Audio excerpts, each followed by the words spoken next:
রান্নাঘরে চলো দেখি কি রান্না হচ্ছে আজকে। ভাত তো হয়েই গেছে, এই যে গরম ভাত, ভাব উঠছে। আর ওখানে মুগ ডাল রান্না হচ্ছে। এই যে কাঠের উনুনে এখন মুগ ডাল রান্না হচ্ছে। আমাদের গাছের বেগুন চাকা চাকা করে হলুদ মাখানো রয়েছে, নুন হলুদ মাখানো হয়ে গেছে, ভাজা হবে। এখানে মুগ ডাল হচ্ছে, এখানে শুকনো লঙ্কা রয়েছে, পেঁয়াজ কুচি, মানে আলু ভর্তাও হবে। আর এখানে তো অন্য কিছু রয়েছেই। সবে রান্না শুরু হলো। ওখানে পাঁপড় দেখছি, প্লাস্টিকের পাঁপড়ও ভাজা হবে, তাই তো মা? তো বর্ষার দিনে এই হচ্ছে আজকে রান্না বান্না।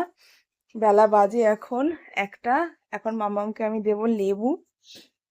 এই যে পাপাকে জিজ্ঞাসা করলাম যে মেয়ের জল লেবু দেওয়া যাবে কিনা, তো বললো যে দিয়ে দাও। কালকে আমি ফ্রিজ থেকে বার করে রেখেছিলাম, তাই নর্মাল রয়েছে। আমার এটাকে আমি জুস বানিয়ে মেয়েকে খাওয়াবো, দেখি খাই কিনা। কিন্তু কালকে খাইনি। বাইরের পরিবেশের ওয়েদার খুব খারাপ। এই দেখো, সবে বৃষ্টিটা থামলো। এত বৃষ্টি হয়েছে সকাল থেকে। আমি যে কাচাকুচি করবো বলে বের করে গেছিলাম, সব ভিজে গেছে। তবুও কাচাকুচি করতে হবে, কিছু করার নেই। গাছপালা দেখো চারিদিকটা সবুজ হয়ে গেছে। গরুগুলো তো ওখানে ভিজছে, পাখিগুলো ভিজছে দেখো। এখন আকাশে কত মেঘ, ঝিরিঝিরি হালকা হালকা বৃষ্টি হচ্ছে এখনো। আমার মেয়ে তো ঘুমাচ্ছে, যেহেতু শরীরটা খারাপ। পুঁই শাক দিয়ে কত কচি কচি ডগা বের হচ্ছে, কি ভালো লাগছে না? পুঁই শাকের মধ্যে বৃষ্টির জল রয়েছে। দেখো প্রত্যেকটা গাছের পাতায় কি সুন্দর করে জল জমে রয়েছে। আর আজকে যে বেগুনটা রান্না হচ্ছে সেটা এই গাছ থেকে, না হলে এই গাছ থেকে পাড়া হয়েছে। এই গাছ থেকে সম্ভবত হবে। আর ওই যে আমার নয়নতারা গাছে ফুল ফুটে এসছে, যেটা ওই বাড়ি থেকে নিয়ে এসেছিলাম। কুমড়ো গাছটা অনেক বড় হয়েছে, দেখতেই পাচ্ছ।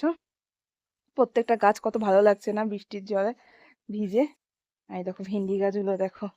কালকে বাবা চেষ্টা করছিল বাগান পরিষ্কার করার, তো এইটুকুই করতে পেরেছে। এখন এগুলো অনেক ঘাস রয়েছে, সব পরিষ্কার করতে হবে ঘাসগুলো, নাহলে জোঁকের উৎপাত হবে।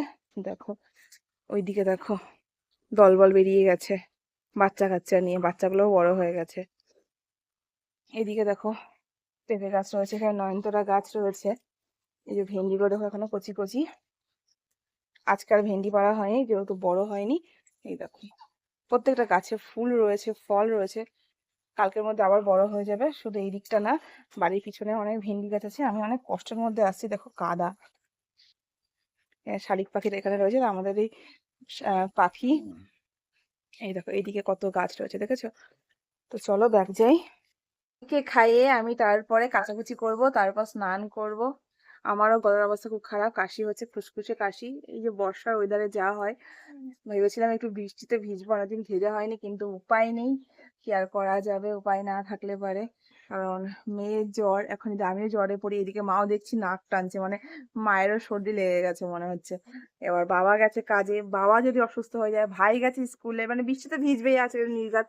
বাবা তো কাজ করতে করতেই ভিজবে। যার জন্য কেউ রিস্ক দিতে পারছি না। যদি একটু মানে আমাদের জ্বর বৃষ্টি এই ওয়েদারে যদি শরীর খারাপ হয়ে যায়, যে কথা বলছি কথা বলতে বলছি না আটকে যাচ্ছে, মানে আমার হাঁচি আসছে কিংবা কাশি আসছে, এরকম অবস্থা হচ্ছে। কাশতে পারছি না কথা বলছি বলে, গলা শুকিয়ে আসছে মনে হচ্ছে। তো অসুস্থ হয়ে গেলে পরে বিশাল কেলেঙ্কারি। কারণ আমার মেয়ে যা দুষ্টুমি করছে এই জ্বর অবস্থায়। আর এমনিতেও রেগুলারই তোমার ভিডিও দেখো হায়াতের, যে হায়াত কি করে। একটু আগে তো এখানটায় গড়াগড়ি খাচ্ছিল এই বারান্দার নিচে। তো চলো, আজকাল লেন্দি করছি না ভিডিওটা। দুদিন কোনো ভিডিও দিতেই পারিনি, প্রচন্ড শরীরটা খারাপ ছিল, কিচ্ছু ভালো লাগছিল না, রেস্ট করছিলাম। আর এই যে মেয়ের জ্বর, কিছু করার নেই। এখন ঘুম পাড়িয়েছি, লেবুটা দেখি খাই কিনা। যদি খাই তো ওয়েল অ্যান্ড গুড, না হওয়ার পর কিছু করার নেই, ফেলে দিতে হবে।